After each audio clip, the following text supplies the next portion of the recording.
NCL এ সেঞ্চুরির দ্বারপ্রান্তে গিয়ে ফিরে আসলেন তামিম ইকবাল খান। চট্টগ্রাম বিভাগের হয়ে খেলতে দলের চতুর্থ ম্যাচে 9 রানের জন্য সেঞ্চুরি মিস করেন তামিম। ব্যাট হাতে দুর্দান্ত শুরু করা তামিমকে বোল্ড করেন বরিশালের মেহেদী হাসান।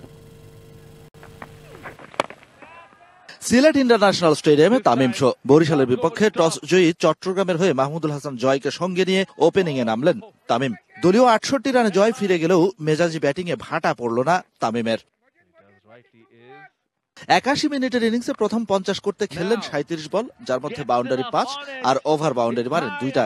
এছাড়া সিঙ্গলস 12 আর 2 রানের জন্য দৌড়েছেন 3 বার। নিন্দুকের গণনায় এই 37 বলে ডট রয়েছে 14টা। সব মিলিয়ে 50 রানের জন্য স্কোরিং শট ছিল 23। 25 বছরের ওয়ারেন্টিযুক্ত দীর্ঘস্থায়ী দরজা প্রোটেক্টর, আধুনিক ও মজবুত দরজা। তামিম ইকবালের খ্যাপাটে ব্যাটিংটা যেন ভুলতেই বসেছিলেন ভক্তরা। তবে লাক্কাতুরায় আজকে অন্যরকম এক তামিমকে দেখা গেল। প্রথম 50-এর পর আরো মারকুটে ব্যাটিং এই বাহাতির। প্রথম 50-এর পর দ্বিতীয় 50-এর দিকে সমান তালেই ছুটছিলেন তামিম। গ্রাউন্ড শট বাদ শুরু করলেন বল হাওয়ায় ভাসাতে। আগের 2 ছক্কার সাথে যোগ করলেন আরো 4টা। দেখে মনে হচ্ছিল 3 অঙ্কের ম্যাজিক ফিগার, কেবলই সময়ের ব্যাপার।